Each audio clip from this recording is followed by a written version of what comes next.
Hello, I'm Felicity Cohen. I'm so excited to introduce you to my Wellness Warriors podcast. For over 20 years, I've been a passionate advocate for helping thousands of Australians find solutions to treating obesity and health-related complications through surgical intervention and holistic managed care. My podcast is dedicated to all the people, past, present and future, who have helped shape my journey and continue to inspire me to work consistently to achieve a healthier Australia in both adults and future generations. I hope you enjoy it. Welcome to our Wellness Warriors podcast. Today it's my absolute pleasure to introduce you to Fiona Swadling. So one of the purposes around starting up this podcast is after 20 years of working in this field and being at Weight Loss Solutions Australia, there are so many people who I feel have impacted not just my career and my personal journey, but this whole evolving industry. And I think it's a really opportune time to start at 20 years post where I first started to unravel some of the stories. And I think for me, talking to people who've actually been through the journey, whether it's 15 years ago, 20 years ago, or even a couple of years ago, there are so many exciting stories to share. So welcome and thank you so much for coming in today. I'm excited. So Fiona, you had your surgery just 2 years ago. Yes. It was exciting. It was a hard decision, but very glad that I did it. So let's just start with where that decision started. What was the seed, that first kind of initial thought process for you around why it was an important decision? It took about a year to make the decision. I went to a couple of different seminars and looked into it, and then it took about a year because I was scared to do it. But then over that year I put on more and more weight. So it was sort of, by then it was crunch time. I needed to do something. So let's just delve into some of those things that create fear around having surgery. That attitude of feeling scared or fearful or not wanting to take that first step, I think is really common. What does being scared look like, and what were some of the things that you were actually scared of? I was scared of changing a lifestyle that you've lived in for so many years. You know, being able to eat anything that you chose to eat and how much of it. I loved food. I liked to drink. So giving up bubbles and things like that was another big decision. Couldn't have champagne and couldn't go to social events and have, what you thought would be in a social setting, but you just changed it. It was a mindset that afterwards I realised shouldn't have put that fear in, because it hasn't changed my life completely. I've just had to adapt and change very small things to make it work. So being fearful before, now I look back and go, I wasted a year that I could have actually have gone forward much sooner. So what were some of the things that you felt were negatively impacting your life that led to that decision-making process right at the outset? I was fairly active. I thought I was fairly active until now, but I wasn't a lazy big person. I just ate a lot of food, so my meals were really big. I didn't eat considerably unhealthy, but my meals were really big. So the impact, I suppose, now the difference is I still eat the same types of food, but much, much smaller portions, and I don't feel the need to have to keep eating like I did before. If I enjoyed something, I'd want to keep going back and back and back. Yeah. So plus, I had a partner that used, a new relationship. He used to bring home all the goodies and the chocolates and the ice creams, and so that's when I really started noticing the weight going on, because when I was by myself, I never brought any of that into the house because I knew I'd eat it. So I know that we've talked a little bit about how that relationship impacted your weight before, and I've heard you refer to your partner as a feeder. Yeah. Tell us a little bit about that, and how and when did you actually identify that as being just an incredible trigger for you that you needed to deal with? What did that all look like for you? Well, we actually, it's funny because he's probably listening. Or he will be.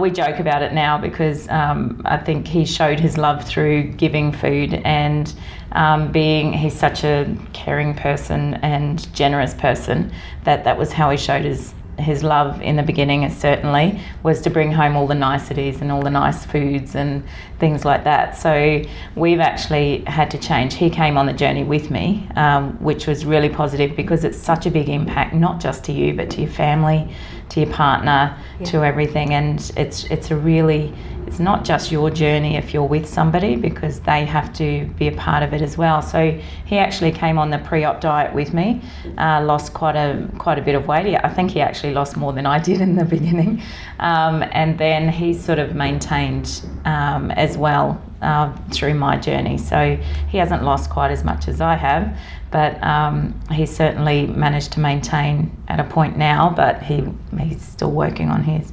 But his change in the way that he presented his love, I suppose, was different because he couldn't do that anymore. I couldn't have him bringing that into the house. So it was a big change in both of our relationships.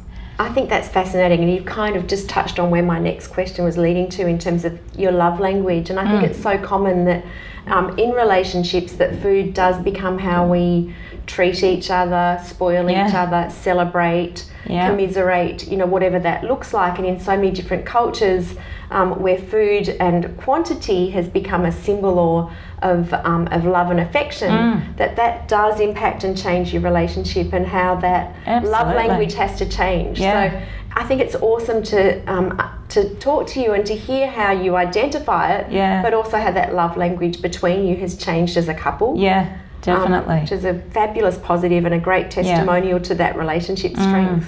And it hasn't come without battles, because when you lose weight, or like when I lost weight, you increase in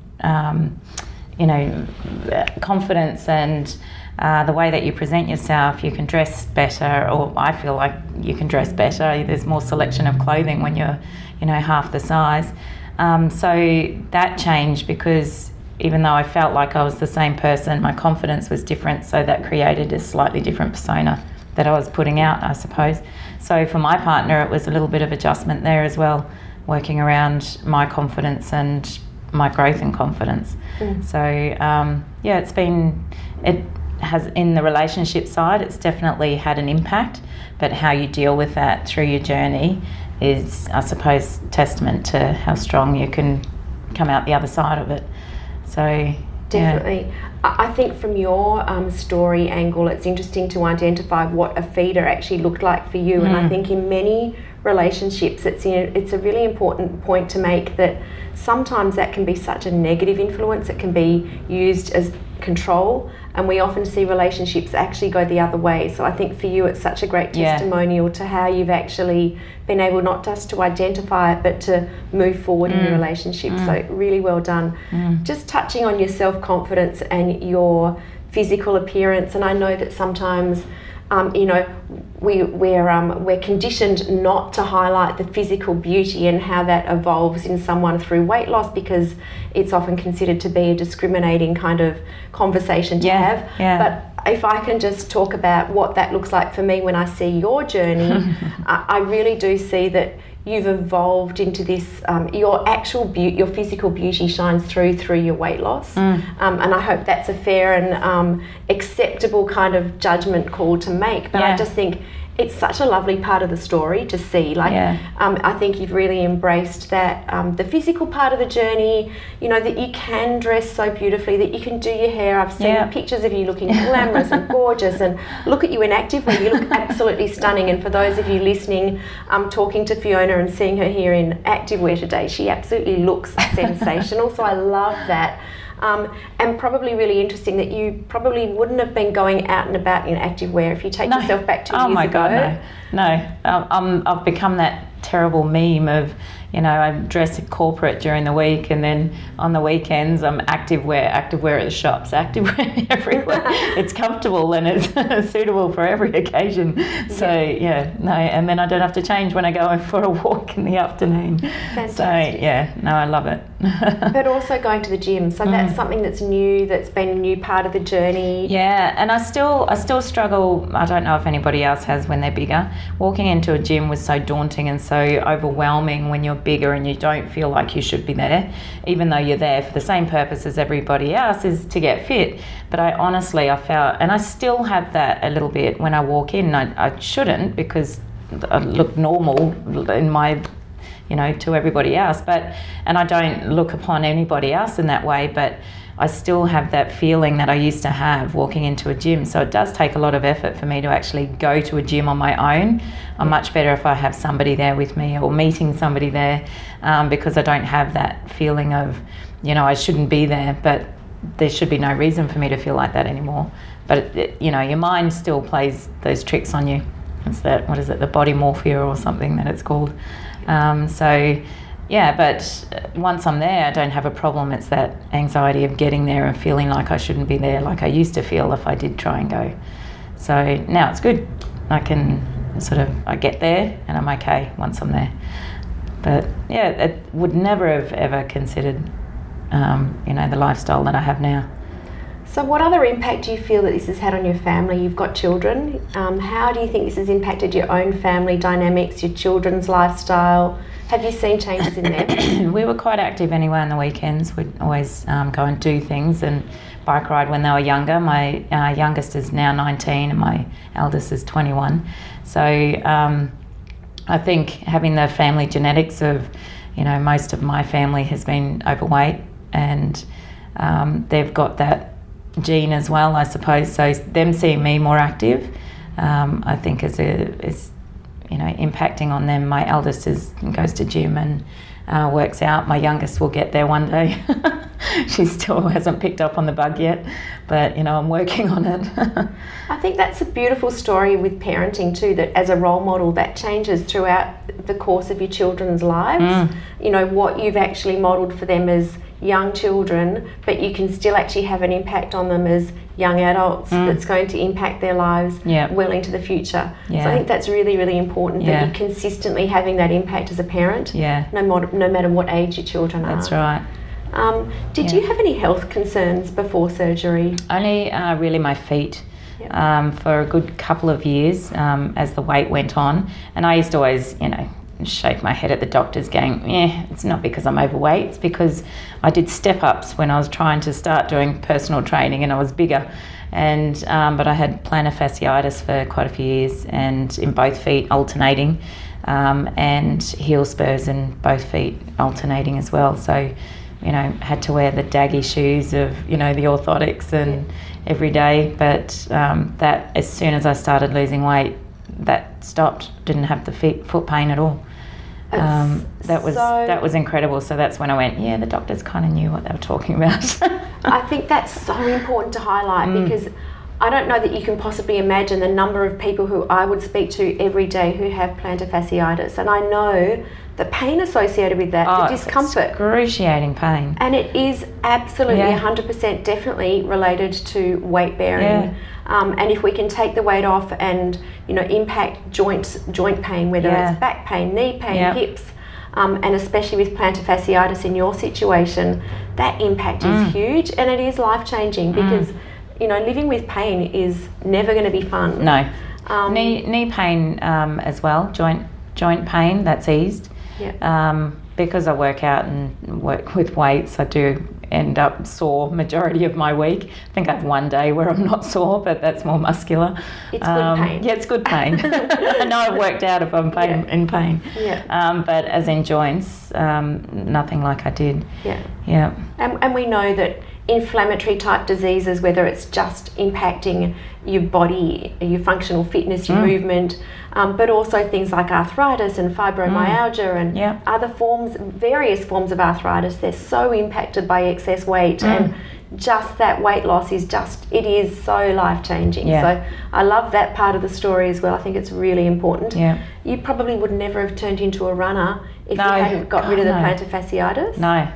There's no way. It was hard up walking up a hill with my feet. It was terrible. And you can't stay off your feet for long to rest them, so you just had to keep pushing through. So tell us a little bit about your Gold Coast Marathon journey. I've personally had the pleasure of watching that transformation over 2 consecutive years of being involved. Yes, I saw team. Registrations are open. I'm like, yes, right, when do we register? Team 2020, yeah. off we go. Yeah. So tell us about the last 2 years. What does the training look like? How did you set goals? What's that story look like for you? The first one I did the 5.7. And I thought I looked pretty good until I looked back on those videos. You know how you progressively lose weight and and then you look back. Well, you know, each time it's looked better, and I was able to run better. But the training beforehand was great. The park training, the interval training, and then this one I really liked with the mixing it up between high intensity as well as the learning how to run. I really liked that, and it was enjoyable as well, getting out in the sunshine on those days. So when I did the 5.7, I thought I was absolutely crazy. The thought of even running any kind of distance still at that point, and that was maybe about 9 months, I think, into my weight loss. And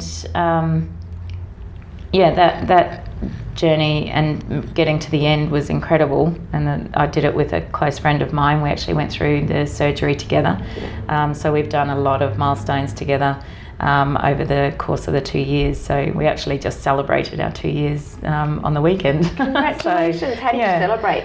We just went down to the park for a walk. No champagne.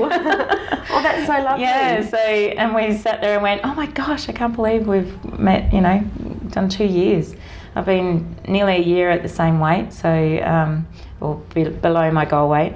But yeah, getting back to and then doing the 10K the following year. Oh, that was insane. Definitely not going half marathon or anything like that. I'm just going to try and beat my time for the 10K this year. Yeah. Considering the weather was awful last year, let's hope fingers crossed for better weather. That's rare. I've been doing events at the Gold Coast Marathon since about 2001, 2002, every year, something. Yeah.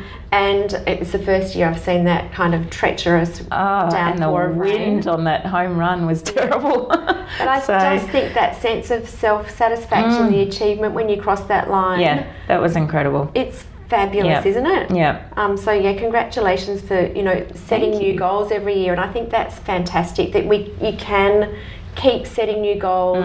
That goalpost moves. Oh, it does. Setting new goals and parameters for yourself and new challenges. I think it's really important to set those goals and to set those targets as well, because you can slip quite easily back into old habits when you've been doing this for 2 years in. I do every now and again have to kick myself and wake up, that's not how it is anymore. But to have those targets and have those goals for whether it's just another 5K park run every week or the next marathon that you try to do, it keeps you motivated, it keeps you working towards something all the time instead of just slipping back into habitual sort of behaviours that you would have in your everyday life, because it's easy to fall out of pattern if you stop going to the gym for a couple of weeks. It's very easy to get into that whole life routine of it's just easy not to go. But you need something to keep you driving and keep you moving forward. Is that a strategy for you to have a goal so that you don't fall back into bad habits again? Yeah. What else do you actually try and put into place when it comes to your own personal strategies for not slipping back? What do you do? Coming here. Yay, love that. I still, I had my gallbladder out as well, so I've had diet issues, and I was able to come back and see the dietitian again even after this length of time, to just help get back on track, and just even if it's just talking through the things that you're doing to see that you're doing the right things.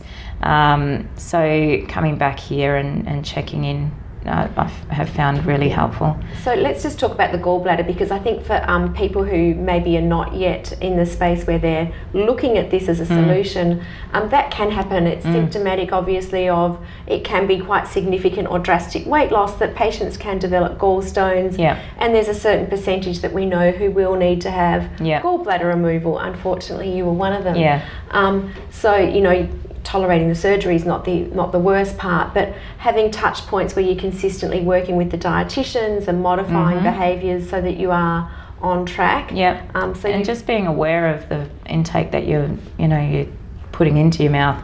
After the gallbladder came out, it did change a lot of things because I was quite high keto diet and low carbs, but because all the fats weren't processing the same way, once the gallbladder came out, that was problematic, and I'd get upset stomachs every time I ate anything with any amount of fats in.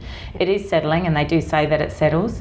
So on the weekends I tend to try different things. I stick with the things that I know work during the week, and on the weekends I try different things to see whether it's improving. So it is improving, but it has been problematic to begin with. Yeah. How has food changed for you? What's your approach to food? What's your go-to? What do you love? What do you hate? What's changed? Well, it took me a good year or so to even like chocolate. But it's so sweet. Really? It's so sweet still. I don't like to eat the normal chocolate. I still go for the dark chocolate because it's not as sweet. I think that anything with any amount of sugar in really was like, whoa, it's just too sweet now.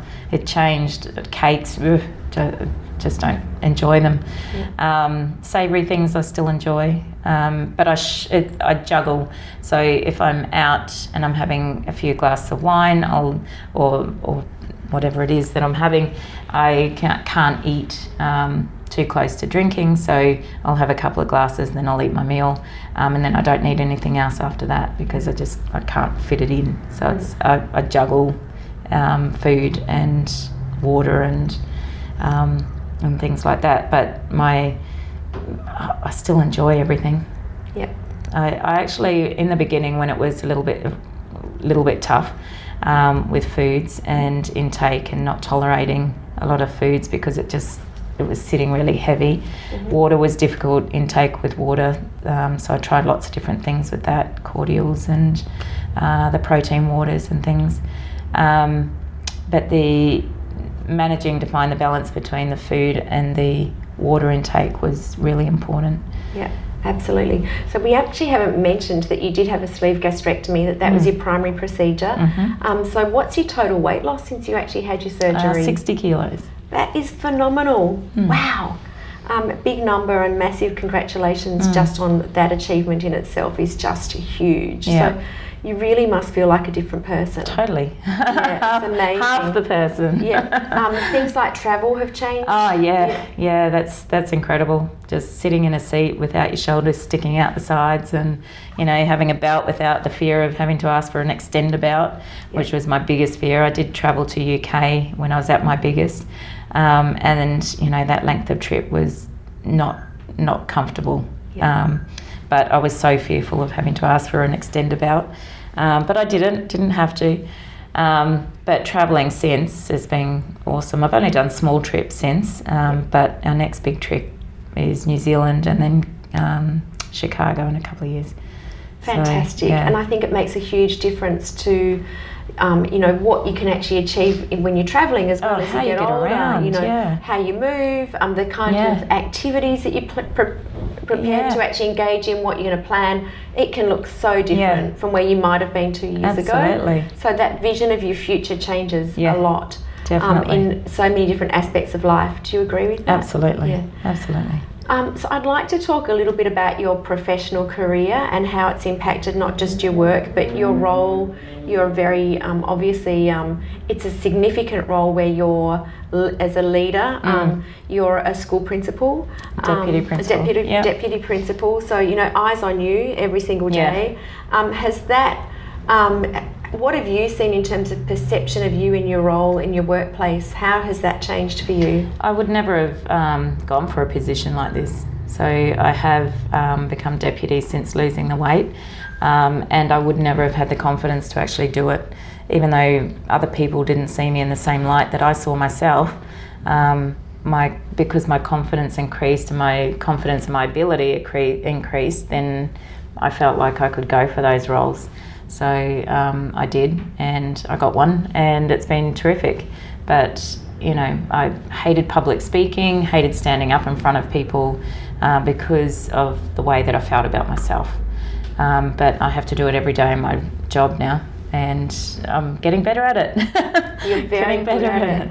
And look, I think as a deputy principal in that kind of role, obviously an important leadership type role, but it's a very visual role from a whole school cohort who see you every day in that role. Yeah. So it's an incredibly influential type role as well, just from how people perceive you. Yeah.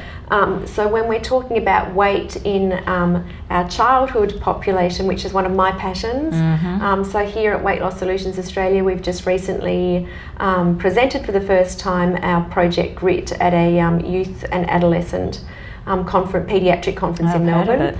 So GRIT's all about prevention of obesity in children.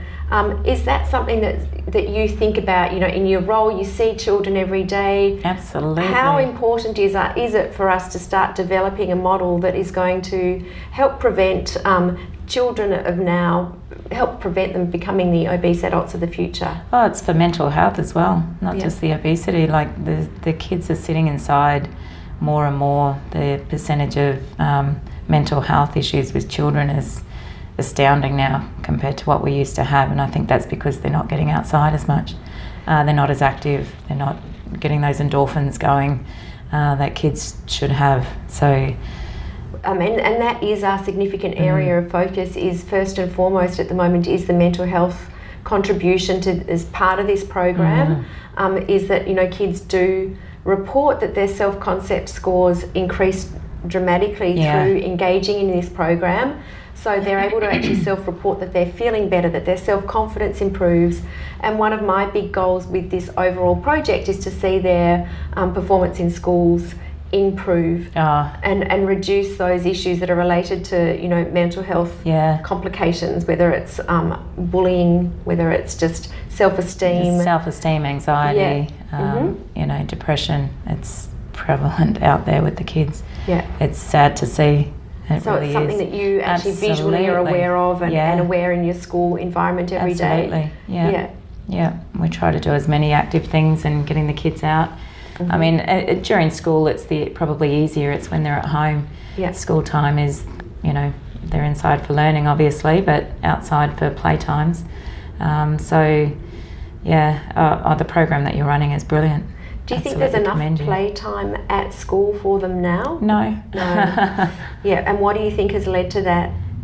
Too much pressure on academics, but we have to have it. It's something that we have to do, but I think they go hand in hand. You can do a lot with academically outside as well as inside. And I also believe that kids who are physically fit are likely to perform better anyway. So if we focus on a more, well-rounded solution, it needs to involve a lot more physical movement and activity as well. Yeah, I agree. So it's reduced in schools since I was young, obviously. But there's not enough emphasis on sport in schools anymore. No. Do you agree? Or activity overall? Activity overall. I think they're more limited to their classroom walls, whereas I think, years ago they used to do a lot of outside work, even just being outside. It's good for the soul. Not necessarily in this heat. Absolutely. Being outside in this heat is not good for anybody's soul. But I think it definitely impacts, and you can see the students that are more sporty, the way that they perform in classes, can be much higher. Excellent. So tell us about the future. Let's have a little bit of a look into your crystal ball. 5 years from now, 10 years from now, and 30 years from now, where do you think you're going to be having had this weight loss journey now, and how do you see that as having significant impact on the future of your life? Oh, mine's more travel. I just want to travel. I had my children young, and now is my time, and I'm still young enough to do that, and far more able to do it now. Mine's travel. I just really want to get out there and experience. Excellent. 10Ks again next year. Have definitely. You got a time in mind? I think I did it in 1.10, I think it was around that. So I want to beat that. And I think I can if it's better weather. We had a terrible head-on wind on the way home, when it's the worst part to have a head-on wind. And to run the whole thing, I only stopped a few times. And it was actually harder to stop and to get going again than probably to keep going. So that's my aim. Just beat my hour time. Fantastic. Look, it's been fantastic having you in here today. Thank I know you. that you have to head off to your personal training session. Wow, can you imagine if you'd been sitting here 2 years ago, we would not have been talking about your personal training session. Definitely not. That's a bonus and it's fabulous, and I've loved having you here today. Thank you, I've enjoyed it. Yeah, thank you so much for coming in on the podcast. Thank and look you. forward to chatting again soon. Thanks, I appreciate it. Thanks everyone. Thank you for joining the Wellness Warriors podcast. It's been a pleasure to have you online with us. If you've enjoyed the series, please leave your review, subscribe and follow, and we look forward to sharing many more stories with you in the future.